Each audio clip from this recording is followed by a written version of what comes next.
baiano. Então, pela ordem aqui da construção da poética do rito de passagem no conto Segundo Negro de Roseno, de Antônio Torres.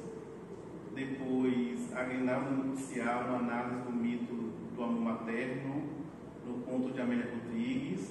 Quem conta um conto, aumenta um ponto. A presença das figuras de linguagem na construção do sentido no conto A Última Partida de Aleide Fonseca. Os Olhos de Raquel e o Preço da Liberdade Feminina nos contos de Glaucia Lemos. E a ironia como instrumento de crítica no conto Armado Cavalheiro, Audácia Mutuqueiro de Heberto Salles. Então, começando, eu sou Jean Marcel, professor da UNEB, campus 13, Itaberaba. Coordeno o projeto As Estratégias Discursivas dos Narradores dos Contos Baianos, que vai ter mais 3 trabalhos aí apresentados sobre essa temática. A minha comunicação é sobre a construção da poética do rito de passagem no conto Segundo Negro de Roseno, de Antônio Torres.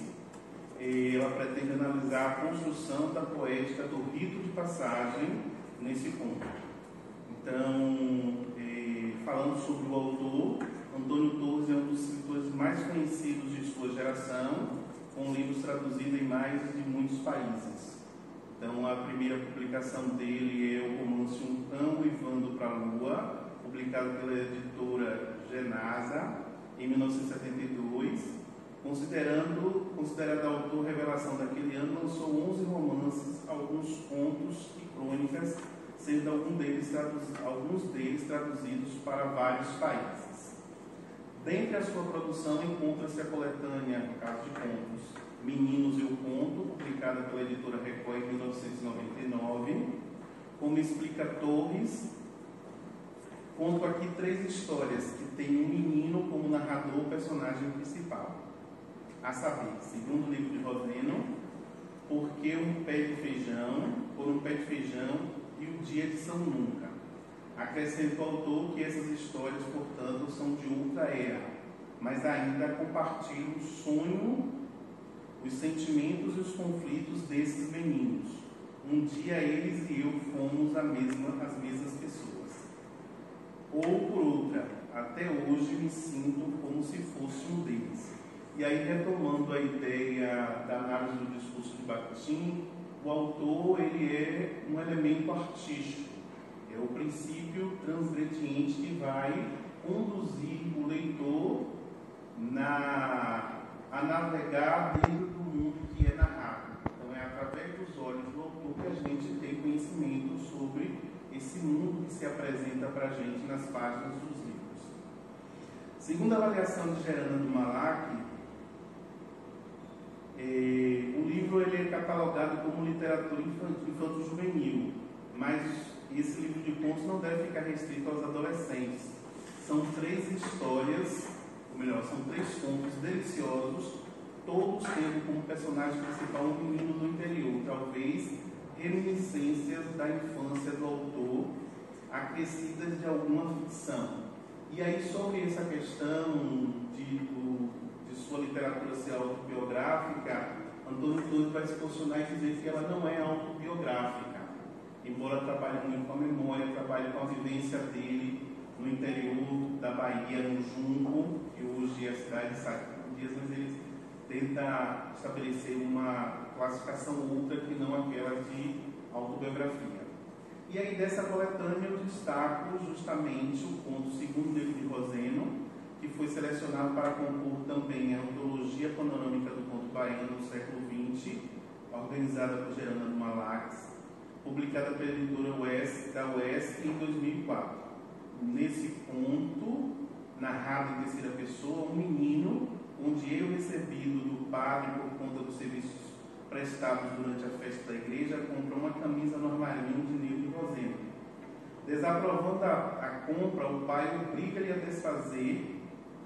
Desaprovando a compra, o pai obriga-lhe a desfazer o negócio.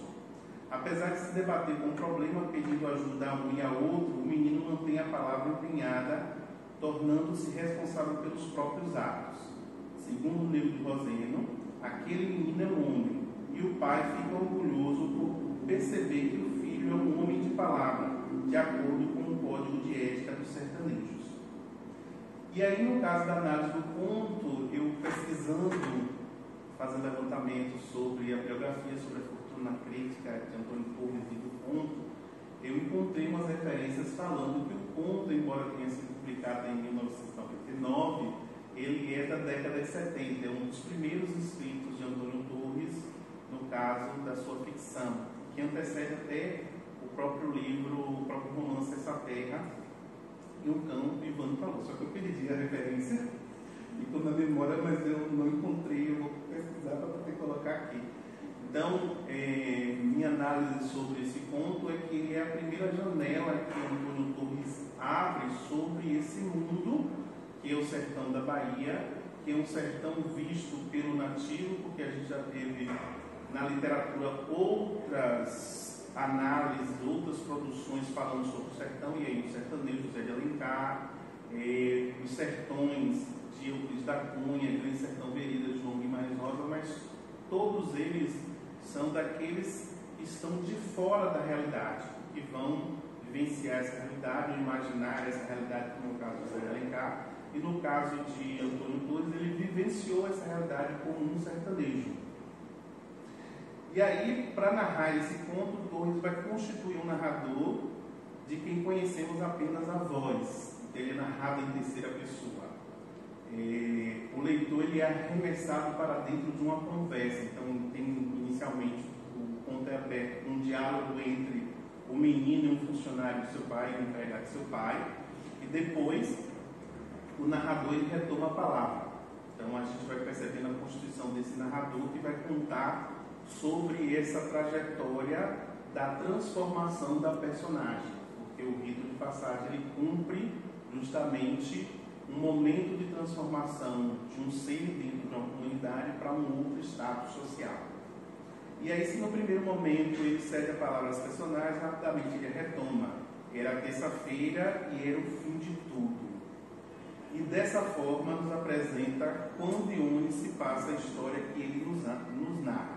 Era uma terça-feira, o dia seguinte a uma festa da igreja ocorrida no Junco. O narrador dá ao leitor a medida exata do espaço-tempo, e na análise que eu faço, eu tomo por empréstimo a categoria cronotopo de Michael Bakhtin, que ele fala que ele vai tomar esse conceito como se fosse uma quase metáfora que explica como o espaço e o tempo é assimilado artisticamente dentro das produções literárias. E também não somente o espaço e o tempo, mas também o sujeito ali nele constituído. E aí narra a história do menino pela conquista de sua autonomia e liberdade. 7 léguas somadas de casas de verdade, fazendolas e casebres miseráveis das redondezas. O Junco era um povoado que todos chamavam de rua. Nas palavras de Torres, era um mundo interiorano rural da Bahia, percebido como o local onde ele nasceu, parecido com o local onde ele nasceu, um lugar esquecido nos confins do tempo, sem rádio e sem notícia das terras civilizadas, como cantava Luiz Gonzaga, o rei do Bahia. Era um lugar que, após a festa, voltou a ser o que sempre foi, uma solidão única. E é com essa constatação que o narrador se posiciona, colando a personagem para narrar as aventuras de se tornar um homem. O leitor se depara com uma personagem que, apesar de ser ainda um menino, apresenta atitudes de gente grande, de um adulto.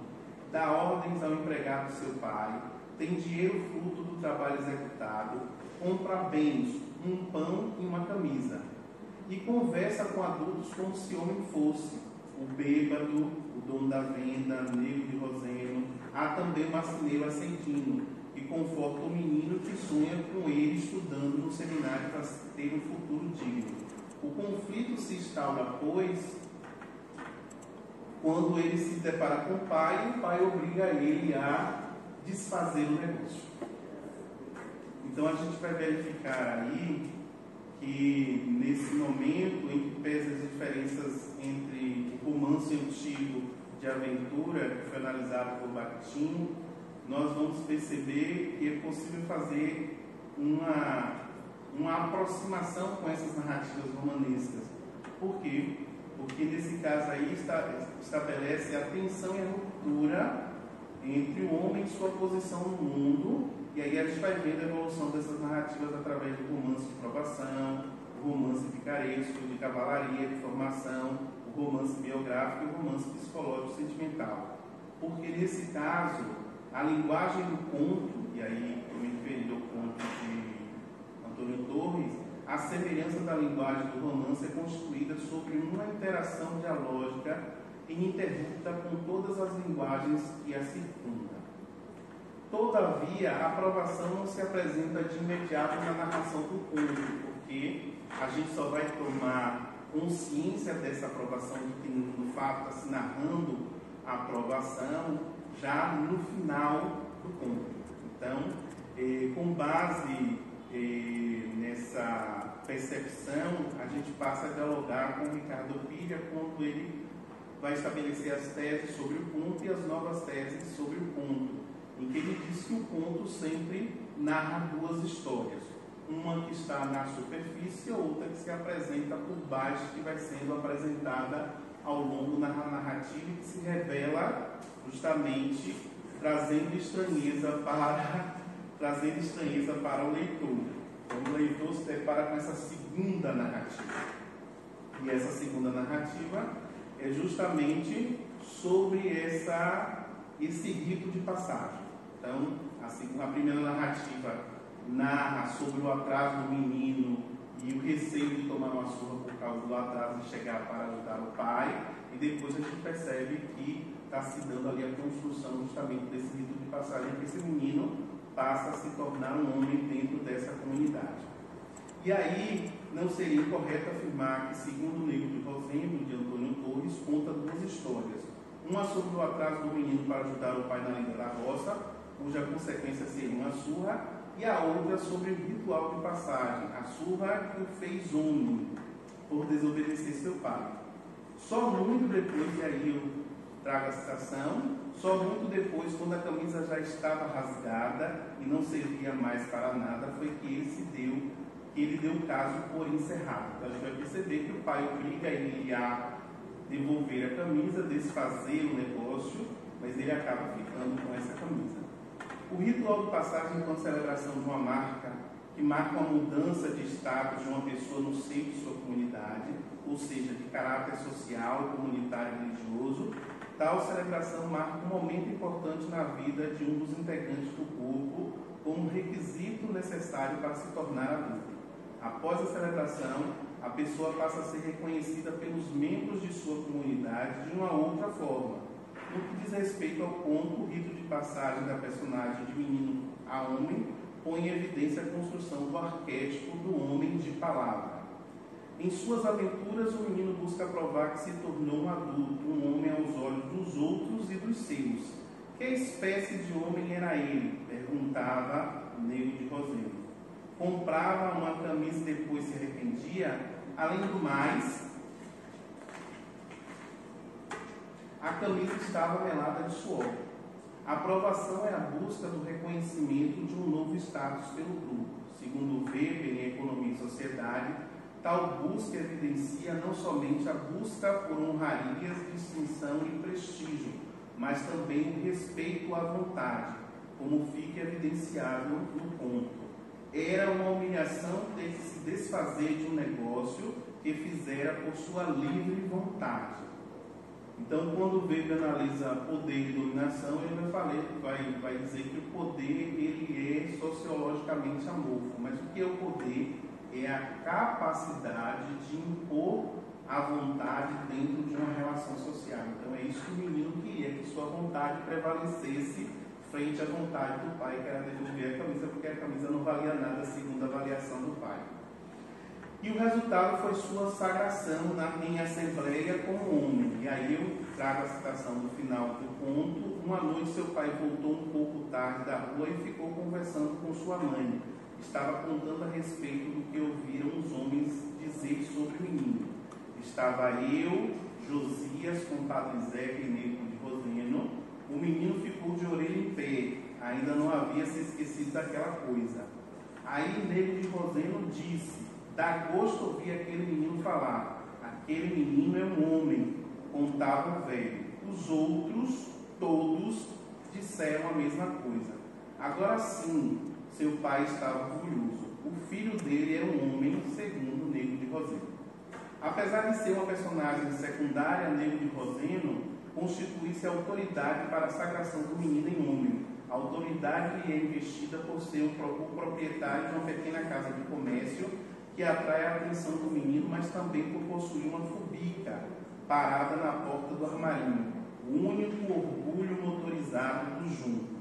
Também em Nego de Roseno encontramos uma referência do ser adulto para o menino, pois este, fascinado com o progresso desse homem, chegava mesmo a invejar-lhe a liberdade de poder rodar para cima e para baixo na boleia daquele caminhãozinho que, mesmo quebrado e atolando nas estradas, acabava sempre chegando em algum destino. Quando o Nego de Roseno sentencia que aquele menino é um homem, nesse momento, como diz Micael Baquitim, ao olhar para o menino, o pai do menino, Josias, com o padre Zeca, olhavam nos olhos e pelos olhos de Nego de Roseno para aquele menino. Tal revelação provoca uma fissura na consciência do pai do grupo, pondo em evidência de que o menino havia se tornado um homem cuja palavra foi mantida em um acordo. E o pai fica orgulhoso por ter que cumprir seu papel de pai, transmitir ao filho o código de ética do sertão. Tal código era constituído por um sistema de valores centrados na coragem pessoal, sendo a família um importante meio de transmissão e difusão desses padrões culturais de comportamento de uma geração para outra. Então, no ponto... 15 minutos. Fechando. No ponto, Antônio Torres abre essa janela desse sertão, falando na perspectiva do nativo e contando quais eram os conflitos pelos quais passavam esses sertanejos. E um desses era justamente a passagem de menino a homem. Obrigado.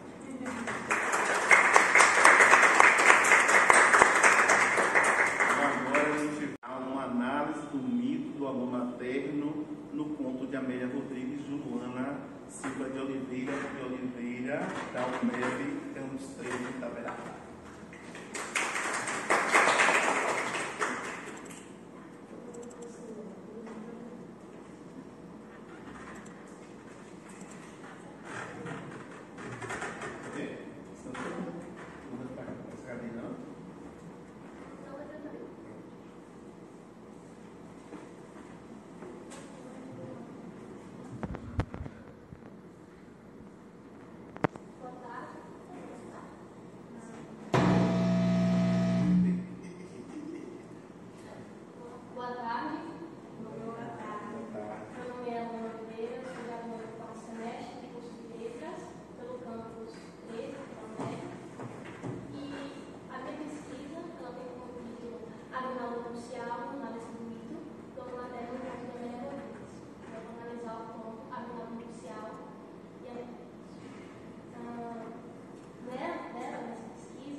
social concreto do discurso, determinando toda a sua estrutura estilística, sua forma e seu contexto, e ademais determinando por fora a responder. Então, quanto à questão da estilística de gênero, enquanto sociológica, que vai dar a assunto, né, a temática principal, eles vão juntos, né, nessa peça, vai ter aqui essa construção, né, tratar dessa construção da narrativa. Na estilística de gênero, ele determina algumas unidades da estilística para delimitar essa produção e também para garantir a originalidade. Então, o produto ele se dá da mescla dessas unidades que ele determina e vai resultar num texto literário. E acerca da estilística sociológica, em que ele traz que todo discurso concreto, tanto da questão do discurso também como social, como a construção, e todo discurso concreto que seja anunciado enquanto objeto. Ele vai estar envolvido e penetrado por opiniões, pontos de vista e avaliações alheias. Então, a temática, o discurso, a proposta, vai estar dentro da estilística sociológica, que vai se tratar da questão social, e é através dessa proposta, do discurso, do que vai ser tratado, que eu puxo para o mito do amor materno. E, só a questão do discurso vivo, e que todo discurso é a resposta ao outro discurso. Então, vai ter essa ideia de regra cabível, vai ser sempre o discurso, vai se terminar outro. E sobre a Amélia, foi professora, poetisa e escritora baiana. Ela nasceu próxima de São Tomás, no século XIX, faleceu no século XX. Ela publicou livros de poemas, peças, romances, também um livro didático, que foi muito bem inserido. Ela escreveu sobre o abolicionismo, a eleição das mulheres na sociedade e além do seio doméstico. E a principal característica de seu caráter foi sua qualidade de escritora católica e pregadora fervorosa do cristianismo. Ela traz muito disso nas suas obras e nesse ponto também no social também se encontrar. Mas não é o mais forte. E o Povo Aquinário. Foi publicado em 1929, na segunda edição do livro Meu Arquivo, Contos e Fantasias. E a gente tem Georgina, que você já vai ter apaixonado por ser a principal. A mãe dela, a senhora cuidadosa, Olga, que é a cliente de Georgina, ela trabalha com costura. E Otávio, que é estudante de direito. Eu vou ler uma síntese. Mãe e filha, nesse caso da Sofia e Georgina, elas moram em uma pensão, onde também mora Otávio, que é estudante de direito, que antes chegou a fazer parte da elite, mas acabou de cair socialmente e acabou depois de ter ficado órfão e passa a morar nessa pensão enquanto conclui seus estudos. E ele fica sob cuidado dessas duas mulheres. Depois que elas se encontram com esse jovem, ele passa a frequentar a casa delas. E depois de se formar, depois de se formar e conseguir ascender socialmente, ele se casa com Olga, que era uma cliente árdua de Georgina, e se casa com ela e deixa essas duas mulheres. Então, em passagem do ponto, também toda a narrativa, eu consegui identificar alguns pontos de convívio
que eu relaciono a Júlia Camila, que é personagem do livro Senhora, de José de Alencar. Então, nessas duas mães, se você consegue ver essa presença do que seria a mãe modificada. Elas são ótimas representações com base teatrais, com encaixe de vida para as mulheres que são mães, visto que a mãe deve dedicar a vida ao seu filho. Tanto que ela deve se desfazer e se remontar no outro para o filho. E aí, partindo dessa ideia de uma mãe, do comportamento que uma mãe deve ser, que eu conjecturo, faço essa conjectura, de como o papel da mãe ela pode se estender. No caso do conto, ela se estende até Georgina em relação ao dado. Então, é a projeção do comportamento, que é relacionado ao materno, mas o relacionamento não materno, nesse caso, um relacionamento amoroso. E eu faço um casamento com o mito de Tristão e Isolda, em que nas duas figuras, a figura masculina e a feminina, que é um comportamento mais maternal que amoroso para com o feminino. Então, a jovem ela passa a se comportar mais como mãe do que como prometida, como prometida. As jovens apaixonadas, tanto em Tristão e Isolda e Georgina, no caso de Aguinaldo, elas desempenham um comportamento que não necessariamente lhe cabia. Nesse caso, uma projeção do comportamento que vai manter apresenta como coisa de boa mãe na relação maternal. Então, é uma dedicação maternal digna pela mãe. É a mistura do amor materno com o amor carnal. E vou trazer esses três pontos que eu achei relevante de se trazer, professor, que é a redação dos papéis, em a final nupcial de Georgina, ela que sustenta a casa, ela que trabalha. Ela faz costuras e vende para, enfim, ela consegue um clientela da elite, e a partir desse contato com o prova, que vai ser muito interessante, essencial, que ela tem encomendas e tem suas costuras, e tanto na final nupcial quanto em Senhora, José de Alencar, que eu falei em relação a Dona Camila e Dona Sofia, é que as jovens, Aurélia e também Georgina, elas são as responsáveis por manter a casa. Então, a responsabilidade do homem é realizada pela mulher. Então, Georgina, ela se sacrifica muito nessa relação. Não, tá bom. 10 minutos. Então, ela se sacrifica muito nessa relação, que geralmente é atribuído os sacrifícios à mãe. Então, ela pensa nesse relacionamento, e os sacrifícios são um ato de amor e interesse ao seu interesse amoroso, e que, de certa forma, acaba surgindo como um investimento.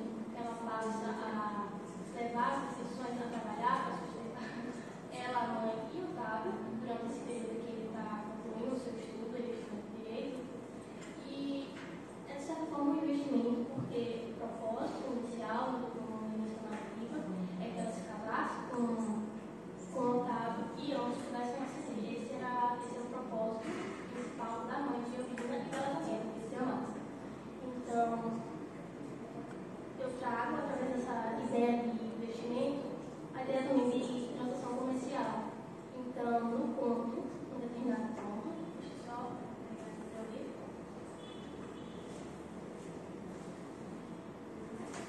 Tem um trecho em que ela diz: não, devo ser paga e bem paga. É para ela preço de Otávio. Então, no final do ponto, ela faz uma grinalda para Olga, que vai se casar com Otávio. Esse é um momento de interseção das duas histórias, da explícita e implícita, que atrás. Então, nesse momento em que ela descobre que Otávio ele vai se casar com Olga, que é a sua filha, e Olga encomenda essa grinalda nupcial para Georgina, e ela inicialmente pensa em recusar esse dinheiro, dado que foi uma traição de ambos os lados. Mas então ela aceita, ela diz, é para ela preço de Otávio. Então, seria como se ela vendesse Otávio pelo valor da grinalda.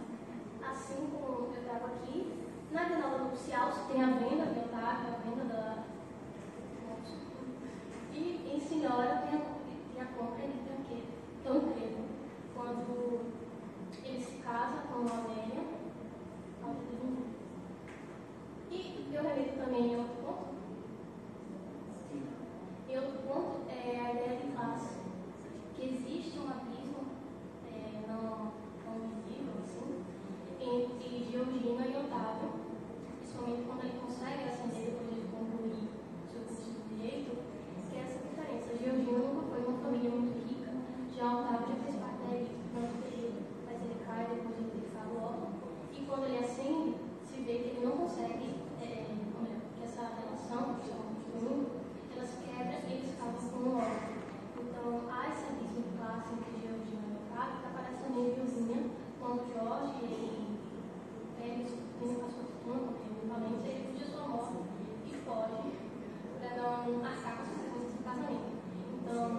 parte, digamos assim, para a realização desse casamento. E, conversando, as características que a filósofa aponta na sua teoria do mundo materno, do livro de mundo, ela se apresenta na mãe da jovem, como é o caso como a Sofia, e quanto na própria jovem, como ela se projeta na relação com o Otávio, quando ela toma essas responsabilidades maternas que não necessariamente de caráter. Então, o discurso do ídolo materno está imerso no enredo. Se pensando na sua extensão, no relacionamento de caráter amoroso, com a mescla dos cuidados maternos. Portanto, a personagem assume um papel que ultrapassa o seu cargo de cortejado. Assim, cuidando com tanto zelo do preferido, como uma mãe identificada, como Mariana traz, cuida de seu filho amado.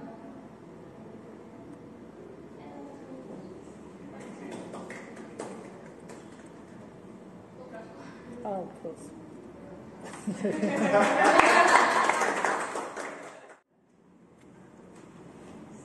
Boa tarde, meu nome é Gabriela, eu sou estudante do 4º semestre de Letras da UNEB, Campus 13, e este é o título do meu trabalho.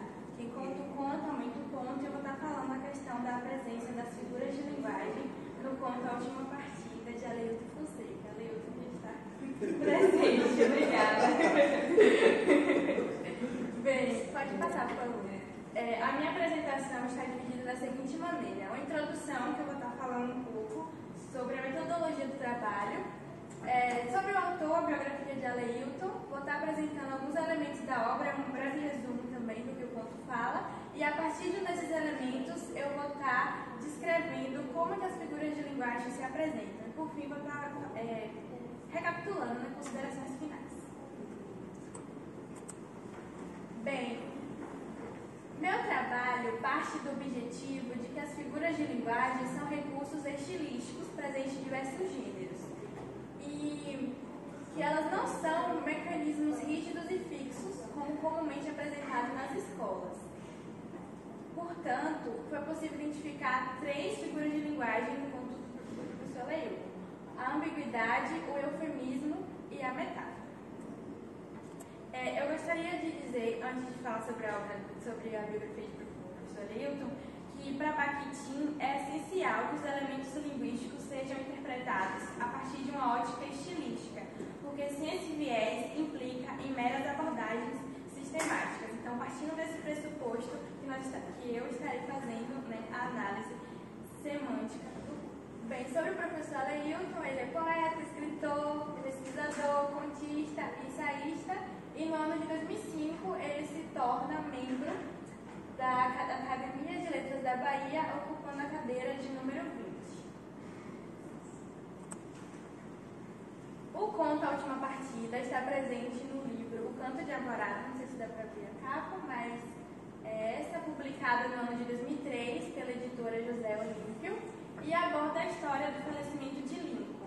Lincoln, ele é um menino destemido, extrovertido e capitão do time Ponta da Pedra.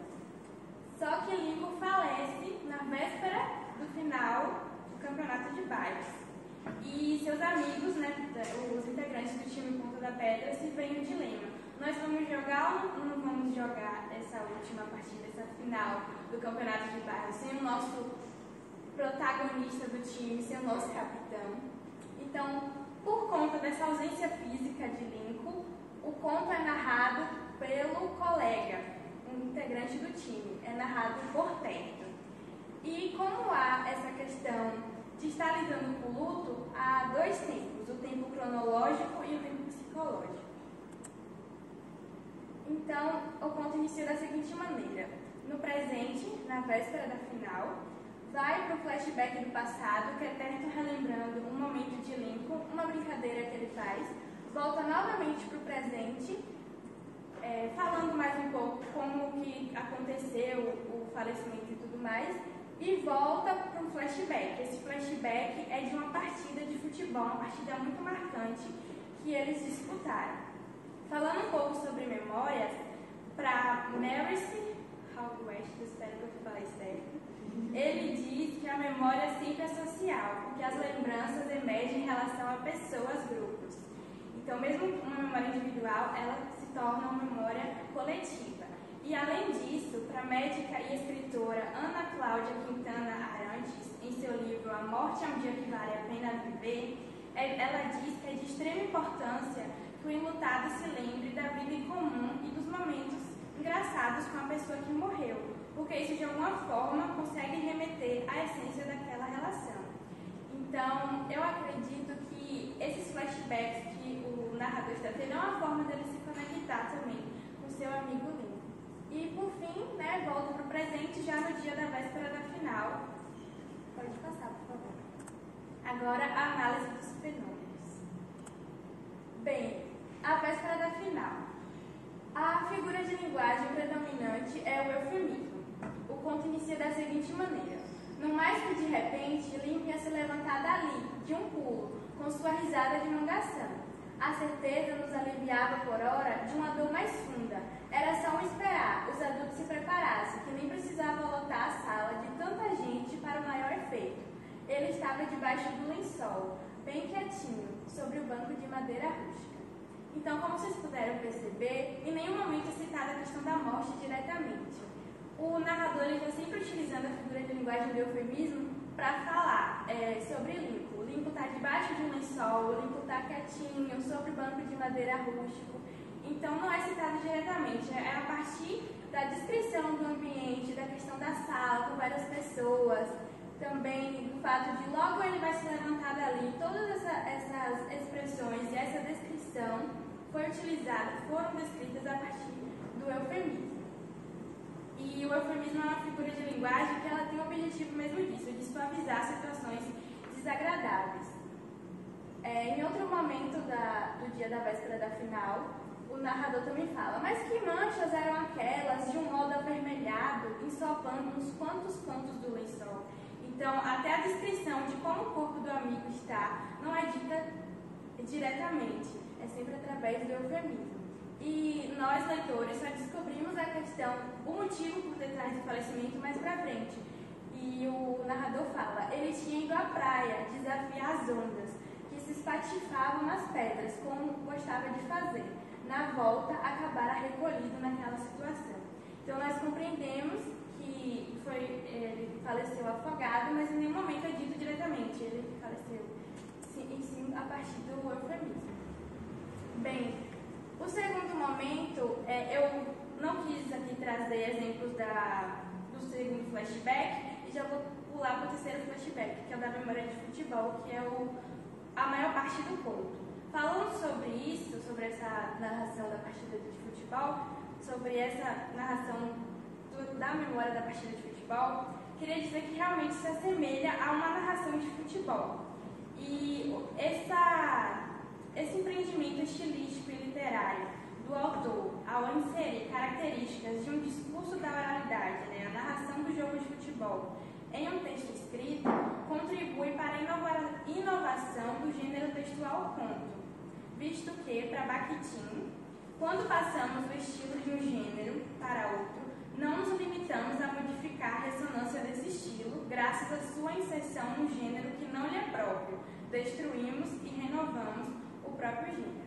Então, nessa memória, é uma memória muito marcante, porque foi uma disputa entre o time Ponta da Pedra e o time Malhado. O time Ponta da Pedra, eles estavam perdendo de 5-0, mas eles conseguem virar graças a Lincoln.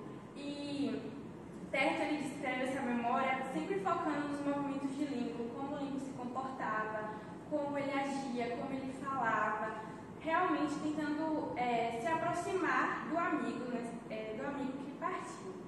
Então, nessa memória foi possível identificar a ambiguidade e as metáforas. Na questão da ambiguidade, temos o seguinte trecho. Já entendíamos o plano de Lincoln, ele se fazia de morto para ser visitado. Essa questão, se fazia de morto para ser visitado, é uma expressão idiomática muito utilizada aqui na Bahia, e soa até um pouco irônico, porque a gente, leitor, já sabe que Lincoln morreu. Então, por que utilizar isso, Ele se fazia de morto para ser visitado? É um duplo sentido que nós, como leitores, compreendemos esse duplo sentido. E mais pra frente, Lincoln fala, vamos ganhar logo, que eu estou de partida. Ele disse, bem animado. Lincoln cita isso quando a mãe o chama para voltar para casa, que já está ficando tarde. E ele fala isso, vamos ganhar logo, que eu estou de partida. Ele quis dizer que está de partida para ir para casa, mas também dá a entender que é a partida da questão da morte, que nós, leitores, já temos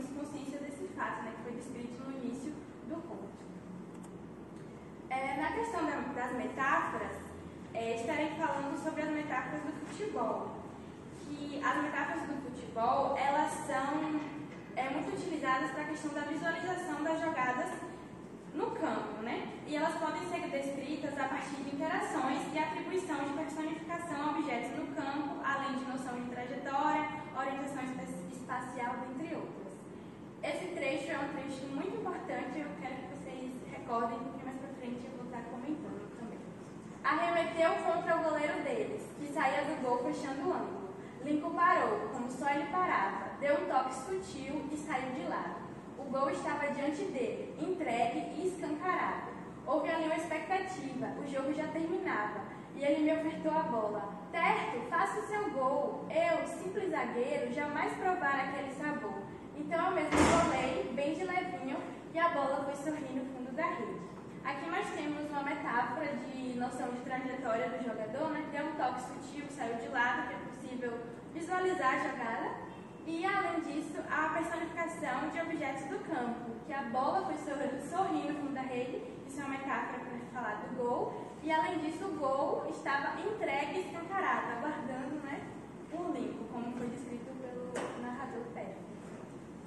Bem, é chegado o dia da final, os integrantes do time Ponta da Pedra resolvem disputar essa partida, mas como ainda está no processo do luto e tudo mais recente, foi possível perceber o emprego de termos do léxico do futebol para tratar da morte. Isso foi algo que me marcou muito no conto e eu vou estar descrevendo alguns trechos aqui para vocês. De nossa parte, era a vez primeira de enfrentar esse tipo de jogo. Totalmente vencidos. No entra e sai da sala, ninguém podia efetuar o total que sofríamos. Total não está falando da quantidade de gols, do saldo de gols, mas sim está falando da questão do sentimento, né? Foi utilizado esse léxico do futebol, esse termo do léxico do futebol total, para falar da questão da morte. Além disso, no trecho, não havia ânimo para a partida, com tal desfalque em nosso coração. Como vocês sabem, desfalque é um termo utilizado para falar quando está com o jogador a menos. Mas, para além disso, da ausência física de Lincoln, também há a questão da ausência emocional dos amigos, da ausência social. E eles estão sentindo tanto a falta dele no campo, quanto a falta dele como amigo, porque ele era uma figura muito importante, que realmente administrava ali o time, que gerenciava, que dizia como o pessoal realmente escutava os conselhos dele.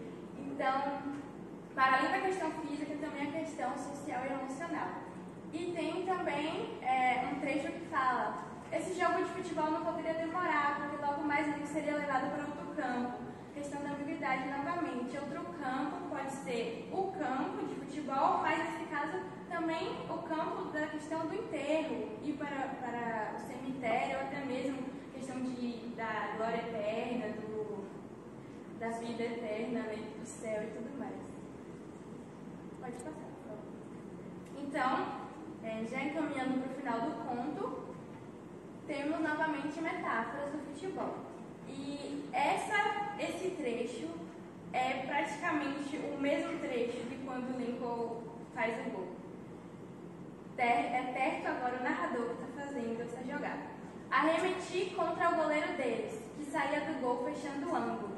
Parei, como só Lincoln parava. Dei um toque sutil e saí de lado.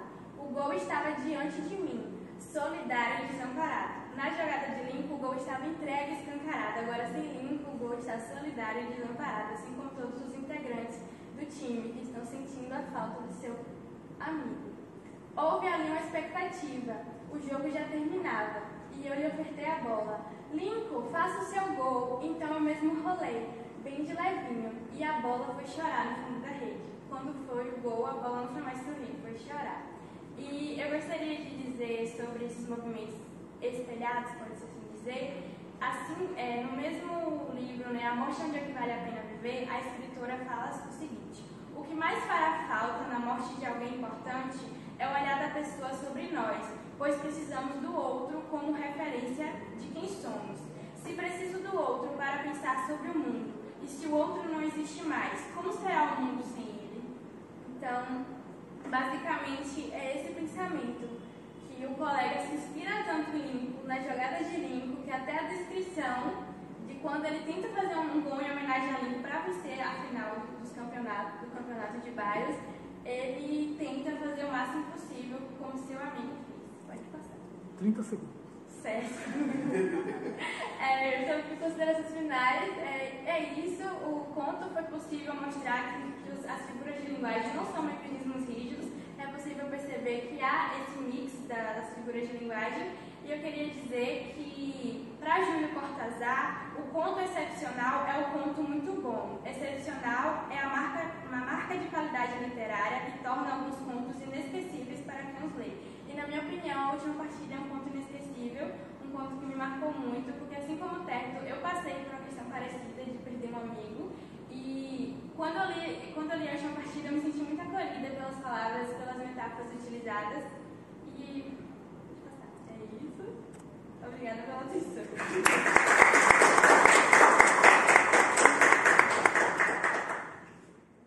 Agora, Os Olhos de Raquel e Príncipe da Liberdade Feminino nos Contos de Gláucia, lemos por Érica Azevedo Santos.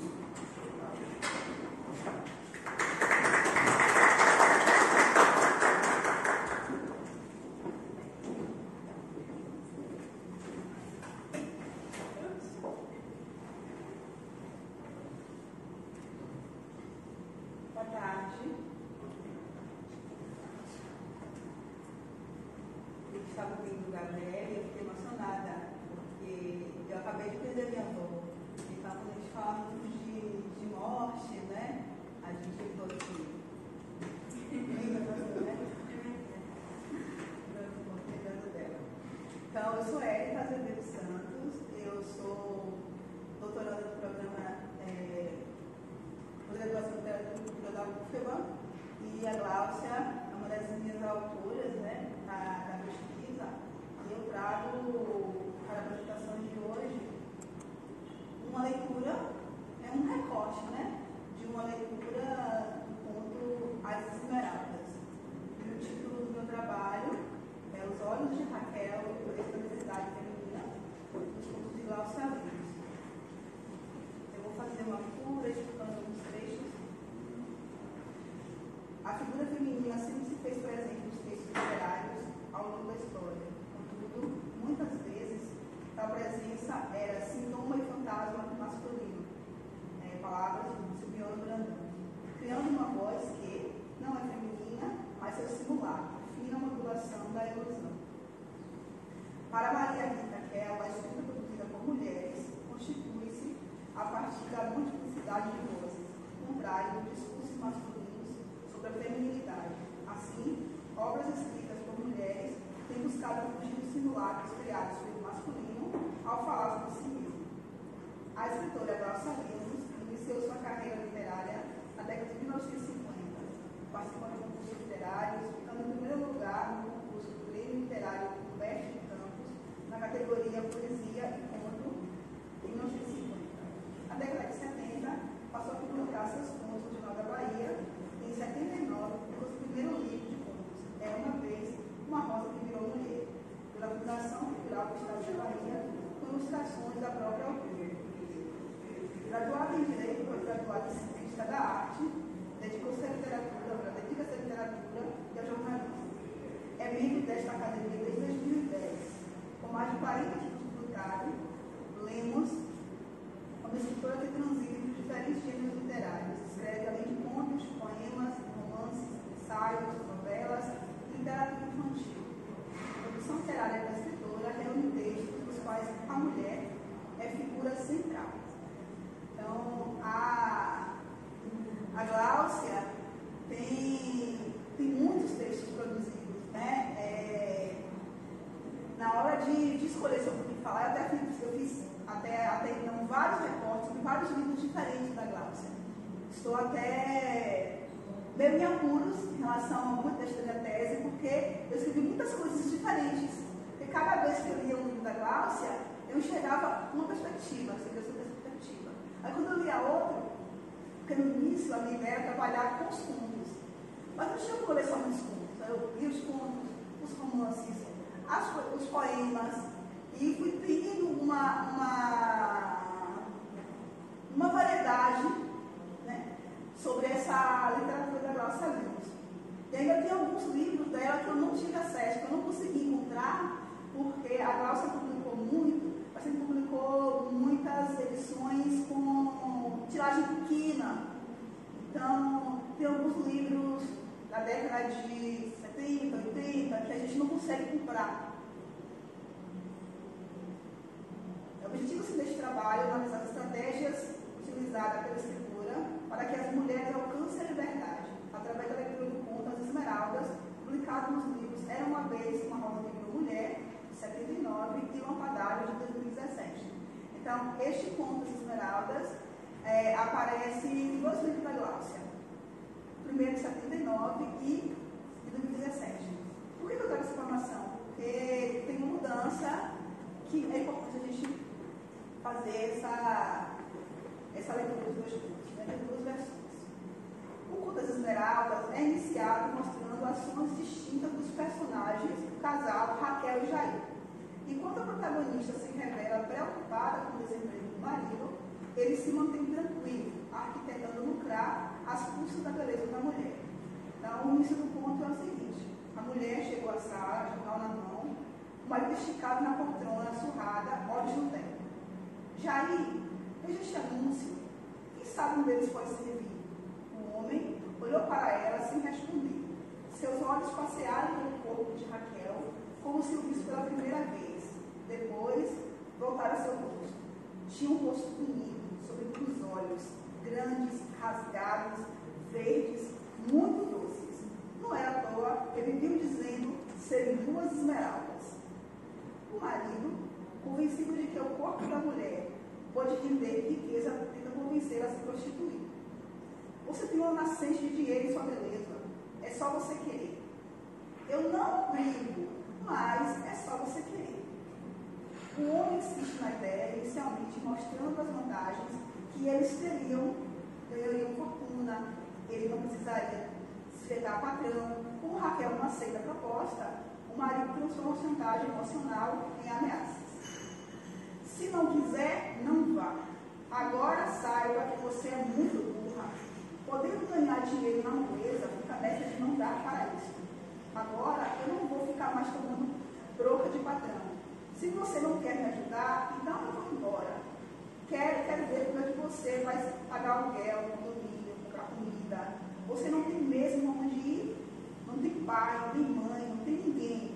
Só tem eu. Se eu for embora, o que vai ser de você? Raquel ainda se esquiva, argumentando que pode trabalhar, mas o marido refuta tal possibilidade, mencionando sua falta de escolaridade. Jair é um homem que acredita ter nascido para ganhar muito dinheiro, sem precisar trabalhar. Se considera superior à esposa, por além de homem ser da capital, de segundo grau completo, curso de datilografia e prática de viajante. Então, é o oposto de Raquel, que é uma moça do interior, uma moça que não terminou o segundo grau.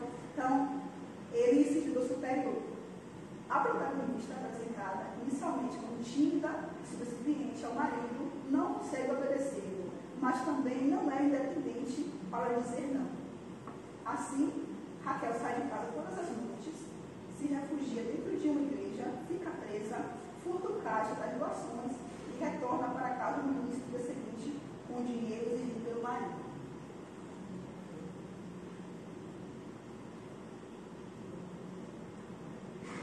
Então, Raquel, ela se vê em um dilema, porque ela não consegue obedecer, mas também não consegue desobedecer.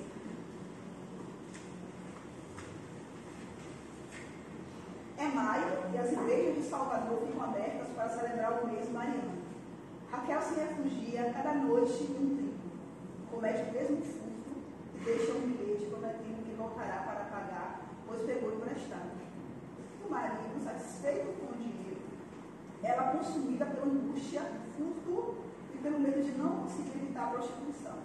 Então, em vários trechos do conto, esse medo de não conseguir evitar a prostituição é muito presente, é muito marcante nessa mulher, que ela está ali quieta. Para resolver a situação, Raquel entra numa fila de banco em busca de um empréstimo. Então, Certa manhã, Raquel, ela, no ímpeto, ela encontra uma fila de pessoas ali no banco. Ela, sem saber direito o que fazer, se encosta. Só nesse momento ela percebe que é um local de se empenhar algo. E acontece o seguinte: moço, preciso de 2.326 cruzeiros. Depende da joia. Deixa eu examinar. Estirou a mão na direção de Raquel. Ela não entendeu. Arregalou os olhos para o homem, que não se conteve.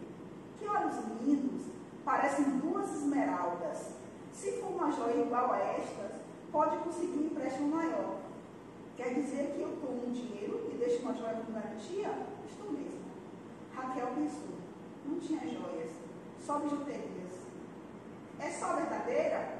É, só verdadeira. Fez um gesto de desolação, mas de repente ergueu a mão direita, retirou um olho e entregou ao homem. Serve essa esmeralda? Ele examinou com cuidado.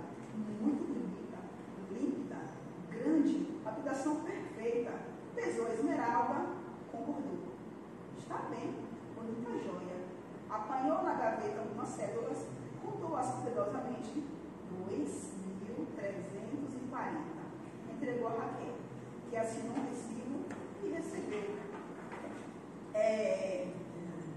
Esse livro da Glaucia é um livro que ela mesma fez as ilustrações. E na ilustração de cada conto é aberto por uma ilustração. A deste conto é uma mulher que ela está deitada sobre uma caixa, sem os olhos e com os cabelos sobre o rosto, que já é o prenúncio do que vai acontecer para o leitor. E assim, a Glaucia, ela traz muito a ideia do fantástico ou do absurdo. Eu gosto desse termo absurdo, que é um termo que a própria Glaucia utiliza para falar da literatura dela. A Glaucia diz que o que incomoda é a limitação humana.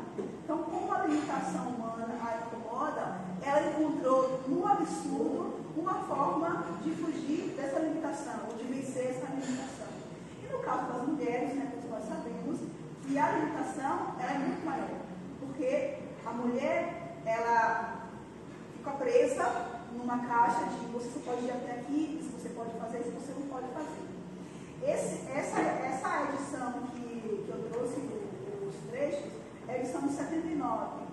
Mas eu vou ler também um trecho da edição de 2007, porque se a gente perceber essa edição de 2007 e 2017, houve um avanço no que tange aos direitos das mulheres, e esse avanço também vai aparecer na literatura da Glaucia, vai aparecer também nesse conto. Este trecho nos remete à análise do conto O Homem de Areia, né, realizado por Freud, num texto intitulado O Estranho. Existem várias traduções para o português, a edição que eu peguei é O Estranho. E Freud afirma que, segundo a experiência psicanalítica, o medo de ferir ou perder os olhos é uma terrível angústia infantil. Muitos adultos a conservam, e mais que qualquer outra lesão física, tem a lesão ocular. Não há o costume de dizer que uma pessoa cuida de algo, uma menina de seus olhos, tem um trecho que pode chegar a dizer que perder os olhos equivale ao medo da castração para o homem. Então a gente observa que não é à toa que o que Raquel tem de mais bonito, né, são os olhos, e é o que ela entrega em troca dessa liberdade. Contudo, Raquel vivencia tal temor, a personagem que escolhe empenhar o próprio olho para se livrar do marido ruim, como o personagem denomina no justiçamento. Então, é a própria Raquel que diz que o marido é um olho. Assim, o ciclo é rompido, como a ilustradora Glaucia Lima antecipa o leitor. A mulher vende seus olhos esmeraldas, junto perde sua beleza, ao final estava leve, sensação de liberdade na mente e na alma. Jair, nunca mais. Que assim seja. E aí, tem um trechinho que eu vou ler para vocês, eu ainda não acabei, tá, gente? Tem um tempo, não tem? 1 minuto. É rapidinho, viu? É só para a gente perceber que eu falo da questão da mudança, porque no trecho, na edição de 79, quando Raquel chega em casa, sem dinheiro, sem o olho, isso que eu falo, sem dinheiro e sem o olho, Jair diz assim: o que aconteceu, neguinha? Foi alguma briga? Ela afirma que sim. E aí ele percebe que a mulher está feia e sem dinheiro e a abandona. Mas na versão de 2017, não é isso que acontece. É ela que abandona o marido. Então, ela tem a consciência de que ela está sem o olho e que ela não quer mais aquele casamento. Então, isso já é um avanço em relação ao próprio se conceber enquanto mulher. Mas se a gente pensar para uma mulher de 79 abandonar o marido e uma mulher de 2017, são outros tempos, então outras possibilidades, outros caminhos, né? E meu minuto, tá?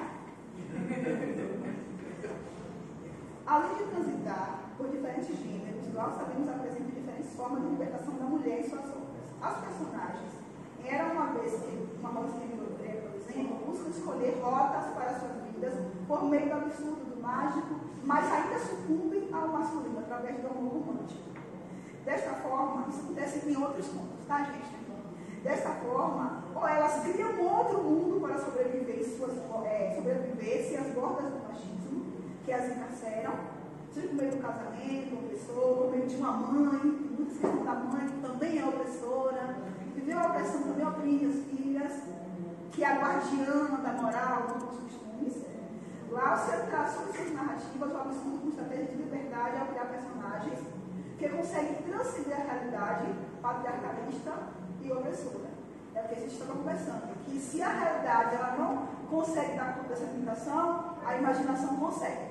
E é através da imaginação que se cria, que se pode transformar a realidade. Primeiro a gente transforma, né, através da imaginação, depois explodir para a realidade. Margarita Raquel, ao discutir sobre a feminilidade, afirma que o casamento e a maternidade não foram impostos às mulheres infelizes contra seus desejos, mas que eram estreitos demais para dar conta das possibilidades de outros desejos. São esses outros desejos que irão compor a identificação da mulher, que se fazem presentes nos textos mais recentes de Glaucia Lemos. Então, década de 70, 60, a gente pensar, o casamento e a maternidade eram impostos como o único desejo que a mulher podia ter. Hoje, outros desejos são possíveis. É isso. Obrigada.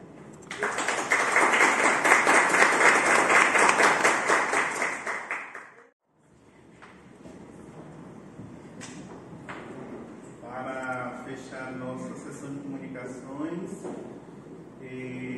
a comunicação, a ironia como instrumento de crítica no conto Armado Cavalheiro, o Audaz Motoqueiro, de Alberto Salles, por Pedro Henrique de Oliveira Bispo. Então,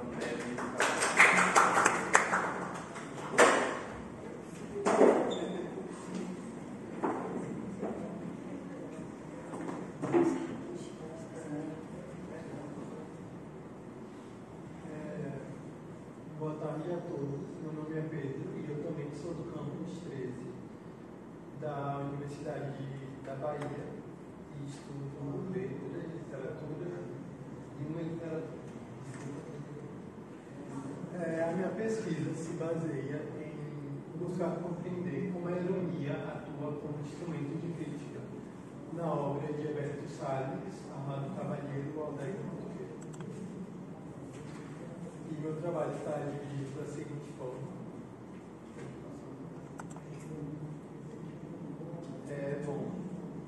Ironia todo mundo conhece, é uma figura de linguagem, e aqui eu me atrelei muito à perspectiva que Bakhtin atrela ela, que é uma perspectiva mais ampla. Ele foi um dos primeiros a atribuir essa significância. Então eu faço das palavras de Machado as minhas quando diz sobre Bakhtin que a ironia pode se manifestar mediante frase e símbolo, mas ela não é apenas isso. Ela faz parte ou ajuda a compor no discurso de caráter transgressivo, que abre espaço para o riso ao romper com as convenções.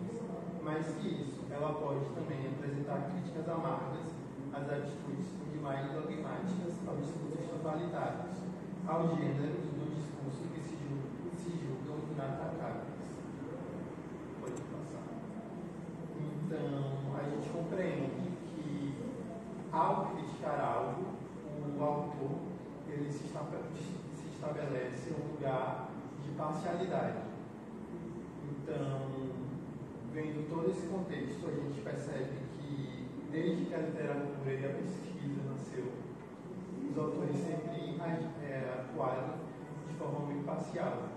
Então, sendo mais notório em pesquisas científicas, por exemplo, durante aquela pesquisa da biogênese, no caso, os autores eram diretamente parciais ao serem motivados por um motivo ideológico, que era a sua religião. Então, eles tentavam, mesmo com todos os indícios, provar que a vida podia nascer de matéria inanimada. Então, toda essa parcialidade acabava chegando até a literatura consequentemente. Então, Maria Firmina, ao escrever Úrsula, ela acaba utilizando de um autoritarismo narrativo que demonstra sua parcialidade.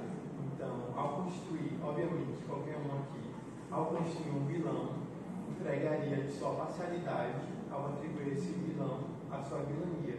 Então, o conceito de vilania é parcial a cada indivíduo. E Maria Firmina acaba contrariando a essência do seu personagem ao atribuir-lhe ações que até então não faziam muito sentido. George Orwell acaba também utilizando dessa parcialidade quando, ao descrever, ele personifica o autoritarismo da época em sua obra, utilizando os personagens, e ele acaba utilizando também dessa parcialidade. E, entretanto, com o iluminismo, essa parcialidade ela passou a ser muito desprezada. Então, agora vamos ser parciais. E isso, em dado momento, também acabou chegando até a literatura. Isso também tem uma influência do capitalismo, porque se eu escrevo um texto parcial, consequentemente o outro grupo que não concorda com as minhas ideias, com minhas ideologias, não lerá ele. Então, tem todo esse contexto capitalista também.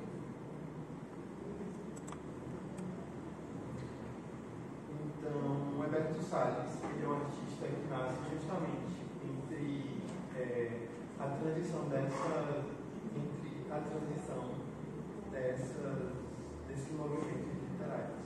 Então, Salles nasce em 1917, que é antes da Semana de Arte Moderna, então, antes do modernismo.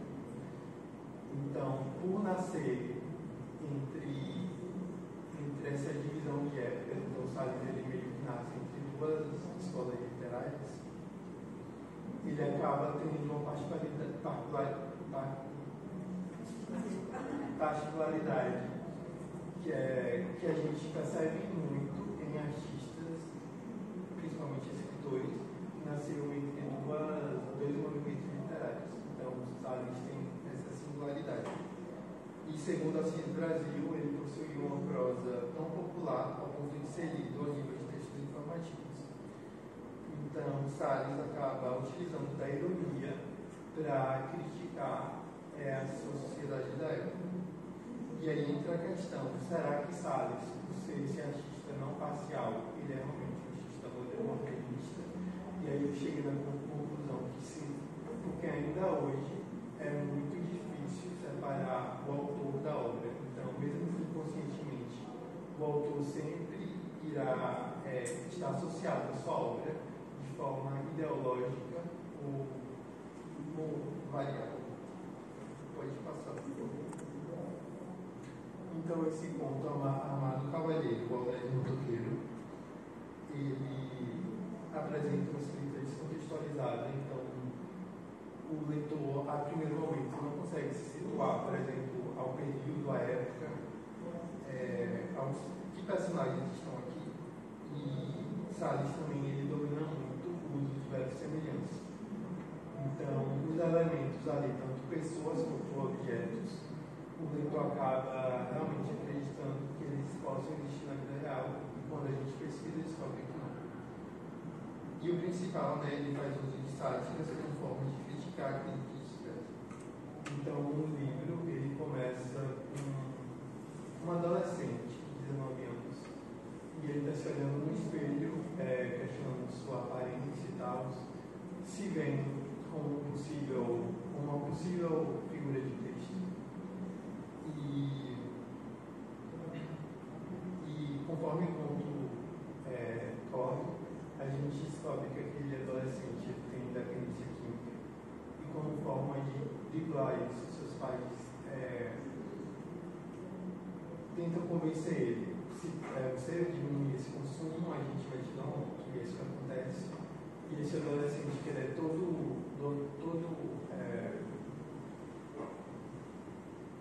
se acha e tal, ele é muito confiante, ele acaba excedendo os limites. E isso acaba, por fim, tirando sua vida. Isso é o fim do livro. Pode passar, por favor. E o uso de ironia aqui, ele se dá em dois principais vieses, que é uma ironia para criticar a superficialidade religiosa e outra para criticar a superficialidade parental. Então, desde o primeiro momento que você tem o adolescente que está ali se olhando no espelho e pensando sobre a provável aparência de Cristo. Então, isso por si só já é uma ironia, porque demonstra que esse fiel, ele é um menino cristão.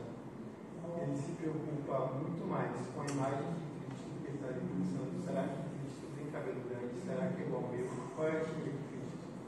Isso demonstra que esse fiel está muito mais voltado à aparência de Cristo do que propriamente a sua essência, que é o que deveria importar. Então ele continua seguindo nessa linha da aparência de Cristo, e aí ele lembra do Padre Evaristo.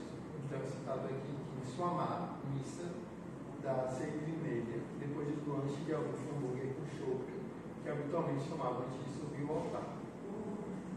Então aqui Salles trata de maneira casual algo que chama a atenção de todo mundo, né? Um padre que come hambúrguer e não isso toma chope antes de sua missa.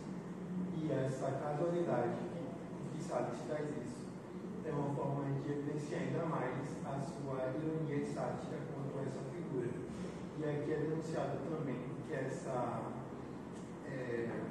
superficialidade atinge não só os fiéis, mas também religiosos. E aí o menino ainda segue nessa linha e ele lembra da música que tocou nessa missa, que diz, e vale enfatizar com a música de Cristo é igual a mim, igual a todos os homens, porque Cristo não é Deus, Cristo é humano, Cristo é meu amigo, Cristo é meu camaradinho. Essa história de Cristo Deus é papo para ladainha.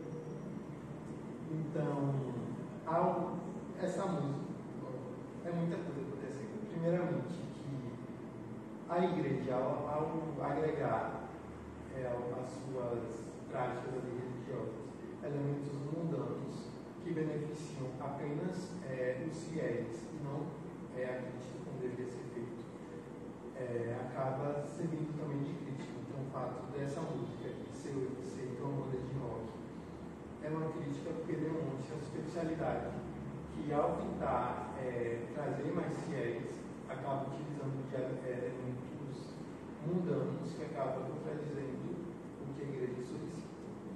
Também aqui acaba tratando Cristo de forma não divinizada.